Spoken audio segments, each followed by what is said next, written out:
Hello. Hey, welcome. It's a Friday, and I wanted to answer all the questions that people ask me and send me across on what should I call it? In the comment section, because I always tell you, like, show us some love in the comment section, and I'm gonna answer you guys. I will look through them, and you might be thinking, well, he doesn't answer them always, but that's not true. Okay, I do answer them. Okay, guys, listen. Can we put in the description all the people we've answered afterwards, guys? So they will be able to see it. Hey guys, listen. Hello, hi, my team.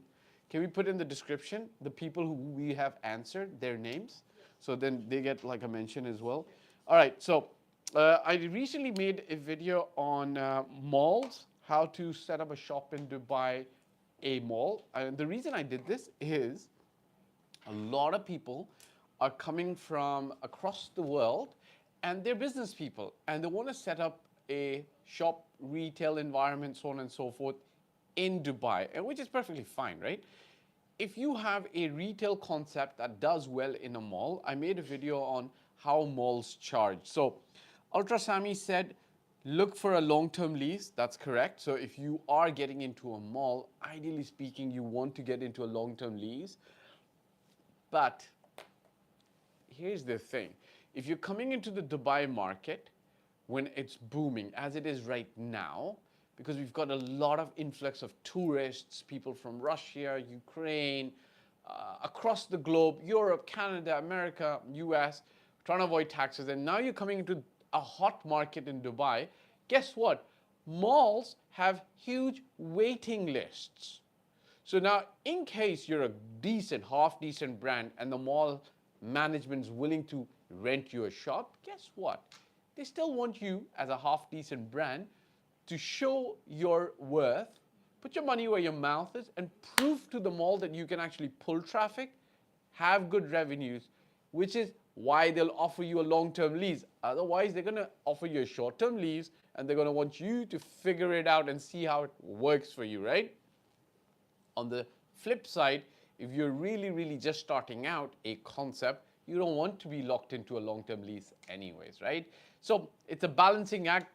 Either way, every party looks at their bottom line and then figures out what works best for them. So the mall's going to look at your risk profile. Are you going to terminate the contract? How well are you going to do? What value you're going to bring to the mall? And you're going to look at, do you really want to be in the preeminent premium mall in the first year? Or do you want to start somewhere regular, like regular Joe, and then build up? I'll give you an example, right? Tim Hortons, okay? Guys, do you go to a mall today in Dubai and a premium mall and Tim Hortons is not there? Sangha? Tim Hortons is always there, right? But do you know where Tim Hortons started? Tim Hortons started on Sheikh Zayed Road, which used to be like Young Street. Or actually, it's not like Young Street in Toronto, but Sheikh Zayed Road used to be the preeminent place that most retail environments, outlets would want to start. Tim Hortons, when they started here 10 years ago, I don't know, I remember exactly how many years ago, but they started on Sheikh Zayed Road. Now they're in all the malls, okay? So malls Ultra Sami says, malls charging you extra money as service charges probably is fine as they bring traffic to your shop. Yeah, they're responsible for bringing a lot of traffic, managing parking, so on and so forth. Like, as a business owner, I can definitely see both sides of the coin, right? Most consumers only see one side, but I think as a business owner, you'll also recognize that why malls charge you more. And guys, listen, if you have any questions, please don't worry about it. Just ask me here and I will answer today, okay? I'll give you guys time. Malls could be increasing insane amount of rent, which can be even up to 30%. Okay, it is what it is. Last but not the least, they would also have a share of your revenues, not profits. That's correct. And then he says, all in all, be prepared to ruin your life. I disagree with you completely, okay? That's a negative outlook, and I think you're joking because you put a smiley face over there. But anyways, as always, it's another great video with an interesting and unique subject. Thank you very much. I appreciate your feedback and the constructive comments. Okay, another question I'm answering for checkout. Checkout. This is some time ago. He asked, can a 750 dirham, 750,000 off-plan property with 20% down and payment spread over next years with a bank loan Will this be eligible for an investor visa after 5 years, or does it have to be a no loan property at the ground up? No, this would not be eligible for you to be able to get a residence visa at the moment, because you only paid 20% off 750,000, which is about 150,000. You're not going to be able to be eligible as things stand today. The government could change that tomorrow, okay? I'm not from the government, so I can't comment on that. SA asks a question, very, very interesting question. One question, Father. How much do you think the vision and, more importantly, execution is linked to the ruler of Dubai?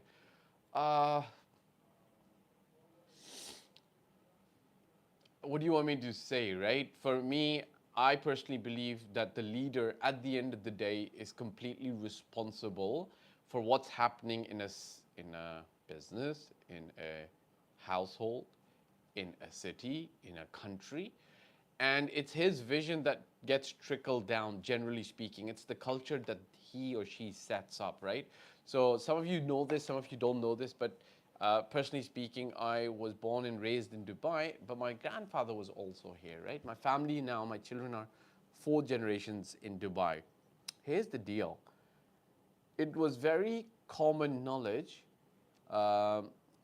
The current ruler, His Highness Sheikh Mohammed bin Rashid Al Maktoum, his father, not his elder brother, that's Sheikh Maktoum bin Rashid Al Maktoum, but his father, Sheikh Rashid Al Maktoum, when the first tallest structure in the United Arab Emirates, hi Red Sox, hello, when the first tallest structure in the United Arab Emirates was being built, was the Dubai World Trade Center. Is there any way to share a picture here while I'm doing a live? No, I can't, right? Maybe I can share the picture so that people would see what what building I'm referring to, okay? World Trade Center, okay? Yeah. Okay. Can we show this like this? Would it show to people? Can we show you? Okay. This is about 32, okay, yeah. This is about 32 stories tall, was the first building, tallest structure that was built. Abu Dhabi then built one that was 42 stories high. The story I'm trying to bring to is His Highness Sheikh Rashid used to go and check on the progress of that building himself every so on and so forth. I believe he used to go and check on it in the early mornings. People used to say, why are you doing this? Why are you building this tall tower? But obviously he had a vision, and that vision trickled down to his sons and to the city and the country and so on and so forth. Similarly, when he was building Jabal Ali Free Zone port, Jabal Ali Free Zone port, which is the world's largest, most busiest port now. Everybody asked him, why are you building this huge elephant in the desert? Who's going to use this port? And the rest is history. We know today it is the most busiest port ever, right? It's his grand vision that he executes, that then the rest of the team also executes. So obviously I do believe that leadership has a lot of say, right, on where the country or the city is heading. HS Lifeline Vlogs asks, what about if we have experience in interior field and with this want to join any real estate company? I mean, what should be in my CV? Who cares, really? Your CV should talk about your passion. Sorry, that's a rough, rude answer, but I'll explain what I mean. As I have lots of experience in customer services field, I know how to communicate with clients and know how to do follow-up and marketing. That's good.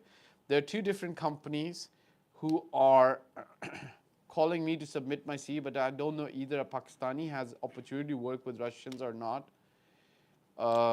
This is like a lot of stuff going on here. But as I'm dealing with all nationalities as interior designer agent, thanks, we'll wait for your reply ASAP. Okay, guys, listen. 200 dirhams will be enough to get 10 years golden visa. There will be additional costs. 200 million. Red Sox, you're asking about 200 million? Yeah, 200 million you'll be able to get a 10-year visa, yeah. There's a way to work with us, apply and start working with us. Look, this person who's asked me this question, HS Lifeline Vlogs, listen, man, you've got to stop asking. And oh, $555,000. Yeah, I think you should be able to get a 10-year visa because $550,000 will roughly approximately translate into 1.8 million. I think if you cross the 2 million mark, you would be able to get the 10-year visa. Okay, so you'll be okay. Try to get like maybe about a 50,000 more, and you'll be there. Guys, listen, you're asking me, so let me answer this potential agent's question. You're asking me that you have experience from the interior field, and then would you be good in real estate? Of course you would be, but I don't know if you would be or not. You've got to go in and try it. And your questions explain to me that you're kind of having a lot of internal dialogue that is stopping you, making you scared, and you're not taking the steps to get into real estate. Listen, if you think you can do it, go and try out. What's the worst that's going to happen? You'll either succeed immensely, or you'll burn out after 3 months or 6 months, after 1 year. Or even after 1 year, you might succeed. You've got to give it a shot. So if you really want to do this, go and get in there. What would you mention on your CV? Anything that's obviously sales oriented or customer service oriented. And again, this last part about your question, I don't know either a Pakistani has opportunity to work with Russian. And Pakistanis, Indians, Chinese, you can work with anybody and everybody. It's a global world today, right? Stop thinking too much, try to act, okay? This is my opinion, okay? And you can choose to do whatever you want. I am 18 years old. This is Muhammad Adnan. I'm 18 years old and I completed 12th higher school passed. Can I get a real estate job in Dubai? Can you please tell me? Yes, you can. At 18 years old, I believe that's the legal age you can start working in Dubai. What if you don't have a marriage certificate because you were married religiously? This is Coach Sheikh. Get a marriage certificate from the country where you got married. For whatever reason, you have access to that, generally speaking. So get a marriage certificate, okay? So if you were married religiously, I understand this person, the Coach Sheikh, is an Arab name. So he's most likely Muslim. So by religious ceremony, he means that they got married with themselves, or just two witnesses, or as per whatever is required per the religion. They did not document the marriage. No, you're going to have to document the marriage if you want to sponsor your wife and so on and so forth, or if your wife wants to sponsor you.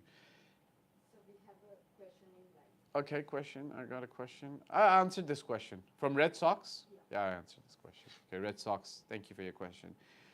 Afshin Agazadeh, can I rent my property to another tenant while the bank owns the property in this type of mortgage? Yeah, I think she means about an Islamic mortgage. Yes, you can rent the property out. The bank does not stop you in the UAE or Dubai, for instance, to not be able to rent the property out to somebody else. Okay? I appreciate if you make a video on Sharjah and Ajman property as well. Okay, we'll try to do a video. It needs to have, like, while we can guide you to purchase a property anywhere in the United Arab Emirates, we preeminently work in Dubai, and the reason is Dubai is the most regulated, most structured market from my perspective, okay? That doesn't mean that Sharjah and Ajman is bad. It has its own nuances and it has its own situation. And of course, if your budget's a little bit low, you can definitely go to Sharjah and Ajman and you can invest there. The regulatory framework and the regulatory environment over there is very, very different, okay? So you're not going to be able to have the same kind of regulations that you have in Dubai. So Mr. Dada, MRDADA, MR Dada, is Oro 24 any good for off-plan? Yeah, it could be good for off-plan. Is it good for you? That's the question I always tell people. Like, guys, you have to always assess, is it good for you? And I was telling this just recently to one of my advisors, right? And I think the shoes that he was wearing were Puma shoes, Puma shoes, okay? So he walked in and he said, like, is this project good? So I explained something to him. I said to him very clearly, look, check this out. You already wear Puma. And we know Puma is a brand. It's like Adidas or Adidas, Nike, Reebok. So of course it's at a certain price level, right? So the same shoe, almost the same shoe with a little bit of difference, right? In quality, workmanship. Perhaps it's a little bit better if you're an athlete. that shoe is going to cost him about, let's say, $200. A similar shoe, not exactly, I put it in quotes because it's not going to have the same design, ethics, skilled workmanship on that shoe.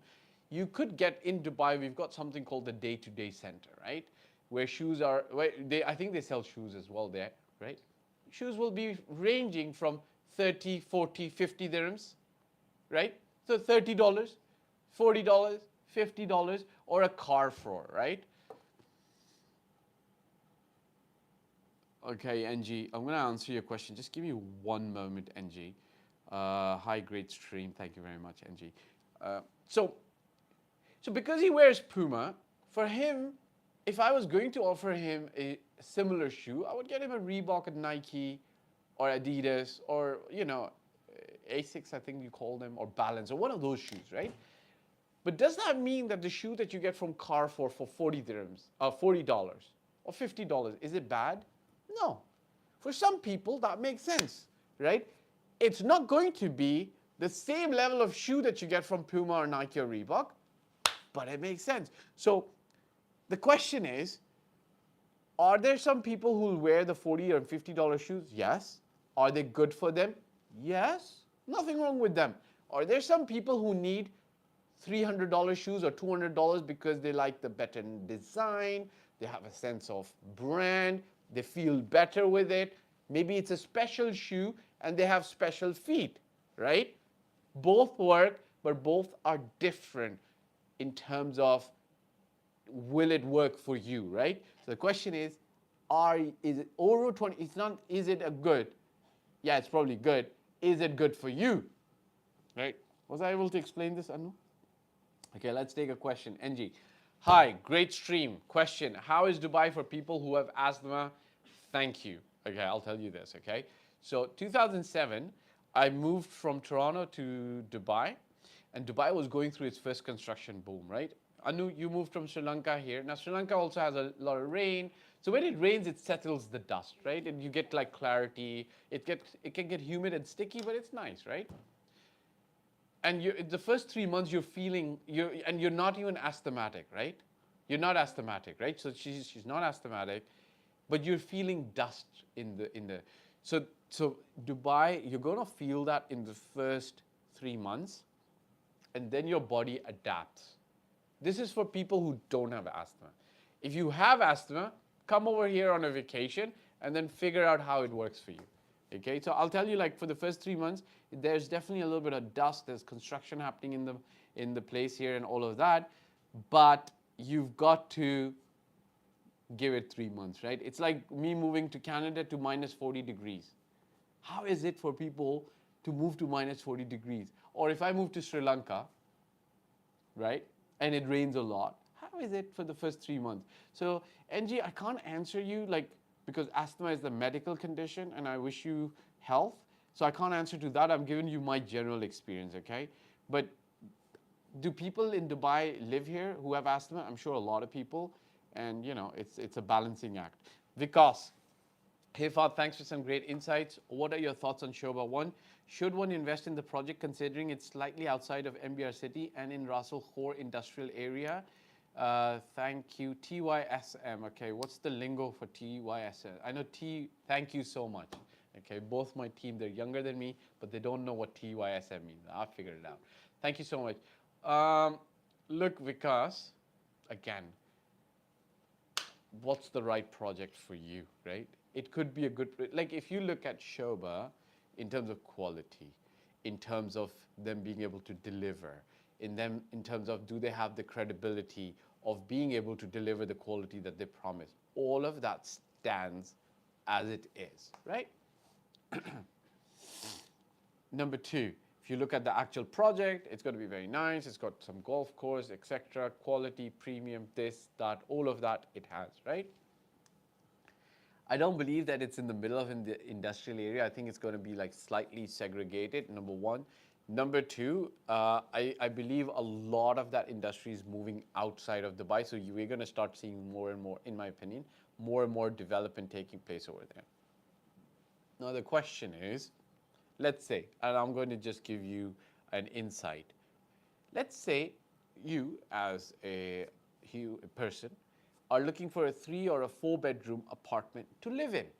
I'm giving you an example. And you can't find anything in Shoba Heartland. Well, then maybe Shoba One makes sense because they might have availability there. Perhaps, maybe they don't. If you're looking at only a 1 bedroom to invest in, perhaps Shoba One gives you slightly better price advantage, right? And you as an investor are going to do well. So you've got to understand that what is right for you might not be right for the next guy. And Shoba One's right for a few people because of a few boxes that it ticks. For some people, it's not going to be right? So you've got to evaluate based on your requirements, and does Shoba One meet your requirements? All right, guys? So Moon Meher, another question. Please let me know. Oh, I should be talking here. I'm talking to my computer. Please let me know we should do or not. We are working in a real estate company. Sometime took an apartment in their subletting. They asked agent to work on our property. Any advice for agent? I don't understand your question properly. I think you're saying that the agent is working on that property. I don't know what advice it is. Please ask your question again so I can give you the correct answer, guys. Does the price, okay, AEGE, okay? Will the price, Vikas, yes, sure, Vikas, I'd be happy for you to get in touch. Please do know that working with me, personally speaking, is a VIP package that people sign up with us. You're welcome to come on board. I do charge a VIP price paid upfront to start working with me, but then once you're paid up, then we do give you the full suite of services that help you make a good investment in Dubai, okay? But please, there is a link somewhere. My team's going to put it. You can hit it, click it. We can talk further. I'd be happy to help you. Does the price hit the peak soon in 2015? It's obviously oversupply. There are limited demands, even though there are some stimulated measures also. Guys, listen, like all of this, like will the price hit the peak? Then there is like, guys, I don't know, just get out of your head and get out of listening to the so-called pundits, okay? So I'll forget the number of times. Just go to Gulf News and just type Dubai oversupply, yeah? Dubai oversupply. And every time for the last 20 years, you will see, oh, Dubai has oversupply, Dubai has oversupply. Guys, listen, it's very, very casual in a growing city like Dubai, where people are moving here from all over the world. And it's very easy to move here, right? Let's take 2 examples, okay? Sri Lanka. Are people moving from all over the world to live in Sri Lanka, guys? No, right? But people are moving, right? Some people like the weather, some people like the location. So maybe some Indians are moving there for business, some Europeans are moving. It is there, but it's not like everybody's moving there, right? Okay. Would everybody like to move to, let's say, the Old West, right? Why I call it the Old West? Because in my opinion, it's not where the opportunity is, right? The US and Canada. Would everybody like to move there? Generally speaking, okay? If you went to Sri Lanka, Pakistan, and India, and Afghanistan, or so on and so forth, nothing to put these countries down.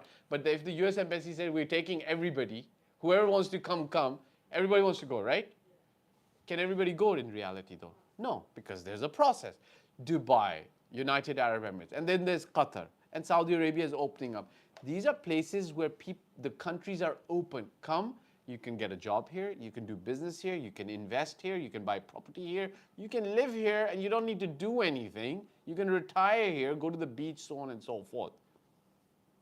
So we've always got this supply trying to meet demand that keeps increasing, okay? So yes, sometimes supply overshoots. That's normal dynamics of a real estate market. It's supposed to overshoot because as demand goes up, people start building. Then supply overshoots, then demand catches up. So it's very normal. Will it peak? Will it not peak? I don't know. Do you accept crypto as payment for real estate? In Dubai, the central bank has not given us clear-cut instructions on, yes, you can accept crypto, but there are I know of from the market. I've seen developers advertise, yeah, we'll take crypto. So I'm telling you what I've seen. So get in touch so I can give you like a full explanation of how those developers might be doing it. In my opinion, we can guide you across. Okay, guys, listen. No more questions. It's Friday. We've got to go for prayer, so on and so forth. I say goodbye to you. Oh, I say goodbye to you guys. Thank you very much for coming on the live stream. I hope it gets done more frequently with my team, and I look forward to talking to you soon. Put your comments in the comments. Put your questions in the comment section. I'll be happy to answer. Ciao for now. Bye-bye.